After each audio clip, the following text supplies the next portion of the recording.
So now I'd like to introduce to everyone Alex Porteshawver, who is with the Community Development Agency and with the Drawdown Marin project. And she's going to describe what Drawdown Marin is and then start to highlight different outcomes from the process so far. Hi, everyone. So nice to be here today. Ellie, you are such a tough act to follow. I can't believe I just thought of that right now. And by tough, I mean you demand action, and that's really exciting. So again, really grateful to be here. And thanks, Janet, and all the One Tam folks, including Michaela. And I can't tell you how much I appreciate all the planning that went into this day. And thanks for inviting Drawdown to participate, to help plan the summit, and then today to really focus on what are the local solutions to climate change and what can we do here in Marin County. So I work for the County of Marin. I am on the county's sustainability team, which is part of the Community Development Agency. And I currently coordinate Drawdown Marin, which is a community-driven initiative to identify and implement local climate change solutions. First, I wanted to acknowledge that most of us are on Coast Miwok land. I'm actually on Ohlone territory. I'm in Oakland. The Coast Miwok have been and still are stewards of the land that is now called Marin County. I'll read you a little history for those of us who aren't aware. In 1953, Congress passed Public Law 280, which turned over law enforcement on California reservations to state and county agencies.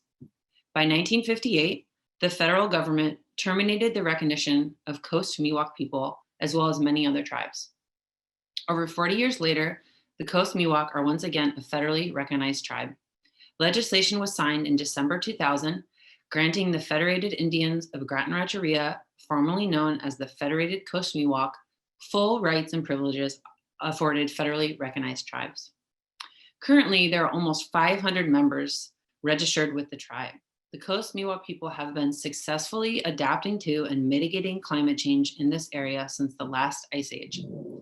Grattan-Rancheria has its own environmental department whose mission is to protect and preserve the environment for future generations. So with that, I would encourage us all to take a collective deep breath and close your eyes just for a moment. And I want you to imagine what Marin County could be like in 2030. So Marin farms and ranches are implementing proven techniques developed in the county to mitigate greenhouse gas emissions and keep carbon in the ground while improving local air and water quality. Almost half of vehicles on the road no longer cause pollution, and zoom down the uncrowded roadways passing bicyclists under clear blue skies.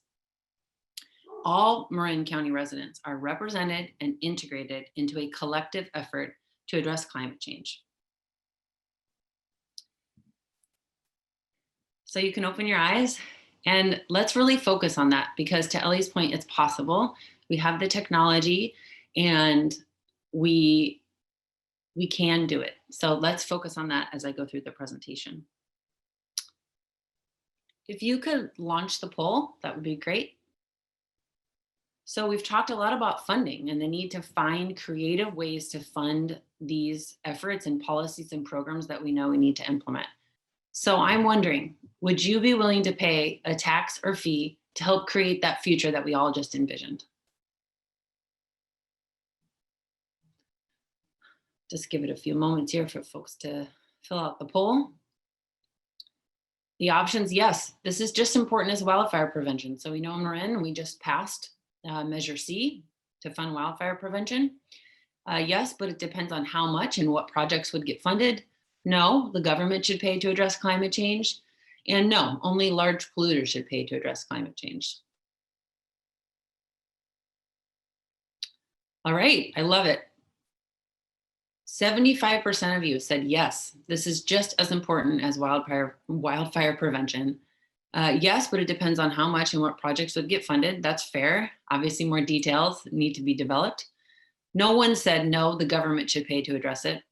That's amazing news because we aren't going to be able to fund it on our own. And 1% said no, only large polluters should pay. So It's tough. I know that there are some nuances to answering the poll, but thank you so much for doing that. So we've heard funding is hard to come by, and that's the honest truth. But I did want you to all think about possible ways to fund the work that can create a better future for all, because we are going to have to think of creative ways. If we can secure multiple funding sources, we can implement solutions that I'll describe in the next couple of slides. We can continue to work with our communities and to empower everyone to speak up about their priorities and to co-design programs that address climate change. And hopefully this will lead to real collaboration in Marin County between the cities and towns, the community-based organizations, individuals, and the business community. So what is Drawdown Marin? Drawdown Marin is actually a brainchild of a small and dedicated group of community members, also known as the Marin Climate Action Network. This group realized that we needed to do way more to address climate change at the local level. And so they thought up a community-driven planning and implementation process to identify those local solutions that dramatically reduce greenhouse gas emissions beyond zero. And the effort really goes beyond reducing or drawing down emissions to sequestering carbon and restoring the climate. So we heard that from Ellie this morning, and it will be a common thread throughout the day. And this initiative isn't just about new ideas, it's also about scaling up existing efforts and also about connecting local stakeholders and increasing collaboration between all of the amazing organizations that are already doing work in Marin County. So in 2017, the county hosted a kickoff event at the Marin Center with the founder of Project Drawdown, Paul Hawken, also lives in Marin. I think just over 400 people attended that event, so it was really exciting. In 2017, the Board of Supervisors adopted a resolution indicating that it was committed to dramatically reducing greenhouse gas emissions and committed to the Drawdown Marin process. In 2018, we launched a 2-year planning process. 150 people participated over the course of those 2 years, and they helped design solutions and engage the community. This year, in December, we'll be presenting our strategic plan to the Board of Supervisors, along with the county's climate action plan update. So the strategic plan is available for public review on our website, drawdownmarin.org. The plan describes our process. It also describes what are the solutions that we can implement, what are our goals. It also discusses community engagement and empowerment, and it also discusses equity and several other items. So I encourage you to read it. So I mentioned over 150 people were involved in the effort. I wanted to describe a little bit more about those groups. So we have an executive steering committee. It's a 16-member steering committee. It's made up of elected officials, community-based organizations, the county's public health officer, representatives of cities and towns, the Marin Community Foundation, and someone representing the business sector, the local Chamber of Commerce. We also have a community outreach partnership. So that's a group of folks that is designing ways to engage and empower the community. The picture here on the left is actually a pledge, which we'll get to later in my presentation. This is a Dear Tomorrow pledge, a promise to the next generation. And the community outreach partnership was successful in getting over 100 pledges at the Marin County Fair a couple of years back. We also have a group of advisors and supporters. So those that can't participate in the steering committee or the outreach partnership group, but are available to provide ad hoc technical advice, for example. And we also have 6 stakeholder collaboratives or working groups. So one of those groups, the local food and food waste group, is pictured here on the far right. So here are the icons that represent those 6 different stakeholder collaboratives. And these are the groups that we asked to really design the local solutions to climate change in these 6 focus areas. So these icons are represented in our strategic plan and online: renewable energy, buildings and infrastructure, transportation, carbon sequestration, which Ellie participated in, thank you, and local food and food waste, and then the last one, climate resilient communities. So all of the solutions that the 6 groups designed were required to dramatically reduce greenhouse gas emissions. And they were also required to address several other criteria that our steering committee developed, including social, equity, and financial criteria. So the solutions that I'll talk about here in a little bit, when implemented, we want them to help us reach these goals. And these are the greenhouse gas reduction goals that the Drawdown Marin Steering Committee set. A 60% reduction of greenhouse gas emissions below 2005 by Marin County by 2030, and drawdown of greenhouse gas emissions by Marin County below zero by 2045. So that's really when we're sequestering more than we're emitting, and we're really restoring the climate. So just briefly, I wanted to explain what are the Marin County-wide emissions. So you saw a similar graphic from Ellie about statewide emissions. It's relatively similar. You'll see that transportation makes up the largest percentage of countywide emissions at just over half. And then the second biggest chunks are building energy use, specifically natural gas use, so in the commercial and residential sectors. In total emissions in 2018, that's the last year we had data for, are just over 1.4 million metric tons of carbon dioxide equivalent. So this graph shows countywide emissions, projections, targets, and the gap. So you'll see the dark orange line represents business as usual. So if we didn't do anything, this is what our emissions would look like out to 2030. You'll see the first bracket represents the reductions we expect from state and local policies that will be implemented out to 2030. And then you'll see the gap between that reduction, the state goal, which is the teal star, and the Drawdown Marin goal, which is the purple star. So we have our work cut out for us. We do have emissions that we still need to reduce by 2030. Okay, so let's revisit the 2030 goal and talk about whether or not we can meet it in Marin County. So the 2030 goal is 60% below 2005 levels. So that means we need just under 770,000 metric tons of carbon dioxide equivalent reduced. So we know we'll get some of those reductions from state and local actions, but we still have a lot of emissions that we need to reduce locally. The good news is, the really exciting part is that we can meet and even exceed that goal if we implement the Drawdown Marin solutions. And we're going to hear more from some of the lead implementers of those solutions. I'll just say that, of course, the greenhouse gas emissions reductions that I'm referring to on this slide, those are estimates, right? So we may need to redo those calculations to align with best practices and methodologies between now and 2030. But I do want us to remain hopeful, and we can meet our goal if we implement the solutions. So I mentioned that the 6 different collaboratives worked to design solutions.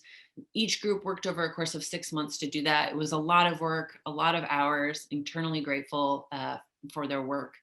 And the 6 groups came up with 29 solutions that they presented to our executive steering committee. And 7 of those solutions were endorsed for immediate implementation. And the solutions that you see on this slide are those endorsed solutions. So I am briefly going to describe each solution. The first, Drive Clean Bay Area, or zero emission vehicles, really gets at the notion that we need to get out of our internal combustion vehicles, out of our gasoline vehicles, and into plug-in hybrid or all electric cars, or even e-bikes. And we need to change our behavior. So this campaign really focuses on reaching people on multiple different levels to change their behavior, to offer incentives to really facilitate that change. The Marin Carbon Farming Initiative. So this builds off years of existing work to design and implement carbon farm plans on farms and ranches in West Marin. These plans identify practices that, if implemented, can keep carbon in the ground and also improve local air and water quality. The Agricultural Institute of Marin, their Center for Food and Agriculture, which is currently in development, they went through a planning process with several members of the community to design that center that showcases a variety of innovative technologies. And they are currently seeking funding to actually build that center right near the Civic Center on the Christmas tree lot. Community resilience hubs. So this is in green because you'll hear from the folks that are working on this today. So this is really about asking the community how they define resilience. And a hub is one pathway towards increasing resilience. So a hub might be an existing community gathering space that we add certain features to increase its resilience, like renewable energy generation, like battery backup, And you'll hear more about that today. Resilient neighborhoods, CPR for the planet. So this is an existing program. I think a lot of you have probably participated in this behavior change program. Gets together small groups of folks to really examine what is their climate footprint and what actions can they take to address it, to lead more sustainable lifestyles, to reduce what we consume, to reduce consumption-based emissions. The items we consume have upstream and downstream impacts. So really getting at those things. And this new campaign really focuses on people who haven't participated. So high income, high consumption households and non-English speaking households. The biomass recovery study, so that's next up after me. You'll hear about what the study might do, looking at existing biomass sources in the county and how those are processed, discarded, reused, and what are the potential pathways for beneficial reuse of that biomass. Last but not least, microgrids. So you'll hear about microgrids in general, what's happening in the county and at the state level from a regulatory perspective. And you'll also hear about a pilot project that we're hoping we can share lessons learned from as they design and implement it. So here are some of the additional solutions. They weren't endorsed by the steering committee, but they all have amazing potential. I won't go through each of these individually, but I encourage you to visit our website to read more about all of the solutions. Again, they are detailed in the strategic plan, and there's also a separate appendix with a lot more information. So the solutions that I just described are still in development. They might seem highly technical in nature, and they will involve a lot of coordination and collaboration. There are things you can do right now, and Ellie actually had some of these very same actions up during her presentation. So switch to MCE Deep Green or PG&E Solar Choice if you have some extra money. I think for MCE Deep Green, it's an extra, on average, $5 a month. So if you can afford it, I would encourage you to do it. And that hyperlink will take you right to the place where you can do it. Replace appliances that use natural gas for all electric. So this is more expensive. The county has a rebate program that hopefully helps address some of that cost, and that's the link to apply for a rebate. Buy only as much food as you need and compost any you can't use. So I think we've all been more aware of this as we shelter in place. Support local farms that produce products in a sustainable way. So can you buy meat from one of the farms that has a carbon farm plan? Bike or walk when possible, and when not, try to drive a plug-in or all-electric car. So shifting the way we get around. So we can and all do our part to address climate change, and we should, but we also need to acknowledge that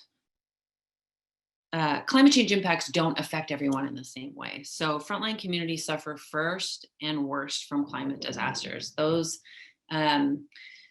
without access to adequate resources, those living near oil refineries. I also want to acknowledge that government processes, planning processes and implementation processes do leave community members out. We try to include all racial, age, and socioeconomic groups in Drawdown Marin. And to do this, we really have to build trusting relationships with the community, with organizations and individuals. And we also, as Drawdown Marin participants, so those 150 volunteers, we need to address our own perspectives, perceptions, and biases, and think about how those might exclude folks from the conversation. I also want to acknowledge that we're not alone in this work. So you heard from Ellie that we need to create a just future, and I'm sure you'll hear threads of this from our other presenters today. One example is that the county is actually working to update its race equity plan. And the county's equity officer is actually starting conversations internally with county employees about this through a series called Safe Space, Brave Space. And there are also many community-based organizations that are doing this work. Just to name a few, the Marin Environmental Housing Collaborative, Shore at Marin City, Canal Community Resilience Council, and many, many more. So Drawdown is really trying to empower all people to speak up, to tell us what are their priorities, and then act based on the input we receive. It's a work in progress. Sometimes it's uncomfortable. We're trying new ways to engage the community and to address equity. The reality is that we're going to fail a lot and we're going to have to try again, but it's very, very important and ongoing work. So here are just some of the approaches that we are trying to address equity in Drawdown. So the first is internal work. So again, examining our own biases, perspectives, and opinions and how that might influence our work. So we've just started an internal equity task force. This group is new, still developing its work plan and figuring out ways we can increase internally our equity. So our leadership, how we schedule meetings, who's invited to those meetings, how accessible are the solutions that we're designing and who has access to them. We hope to issue an equity report card. So this is an accountability metric to really say, hey, we wanted to do all of these things to address equity. Are we actually doing them? We also hosted a 3-part diversity, equity, and inclusion training. This was a very basic training, but necessary to kind of create a foundation and a baseline for our future work. And then external work. So recognizing and listening to marginalized and underserved communities. So we have a community ambassador program that we've recruited just about 30 people to participate, adults and students. The idea is that they are empowered to talk with their neighbors, their friends, their families about climate change, about Drawdown, about their community priorities, and then let us know what those are. We offer ambassadors storytelling training, so an online 7-course training that gives them skills on how they might share the stories that they have with decision makers so that those decision makers pay attention. And then we're also planning to award grants for the community projects and priorities that come out through this process. So again, just to start. So what are the next steps for Drawdown? We've just concluded our 2-year planning process and we are presenting our strategic plan to the Board of Supervisors. So we want to create a new governance structure. And so we are going to form a new nonprofit county joint endeavor. And so we'll be focused on board member recruitment and kind of getting feedback about the new nonprofit and hopefully forming it by summer of next year.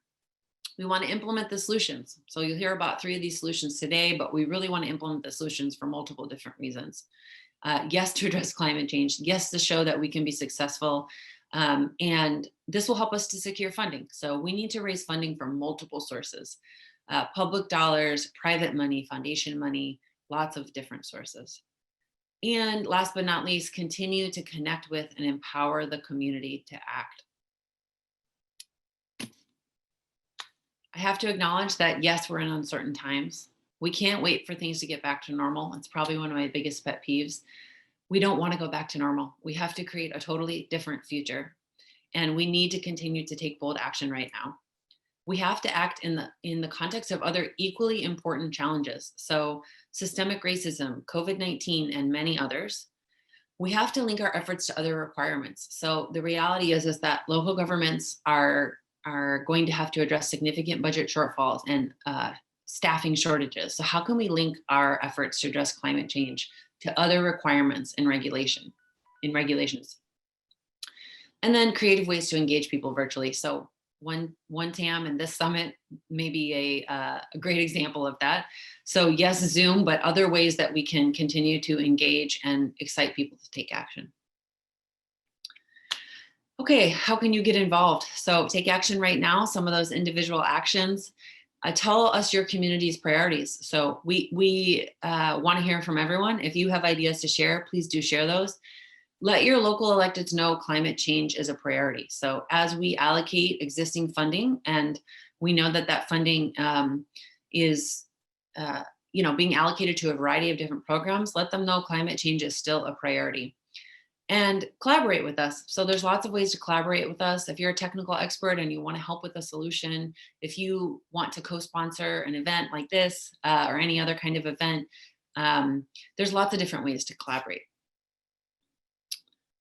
And then I'll just leave you with this. So I mentioned Dear Tomorrow. It's a nonprofit. We've partnered with them to offer a platform for everyone to make a pledge to the next generation. And I encourage you during our break to go to this hyperlink right here and make a pledge.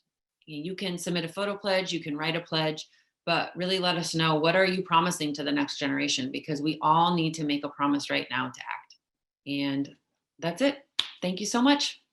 Thank you, Alex.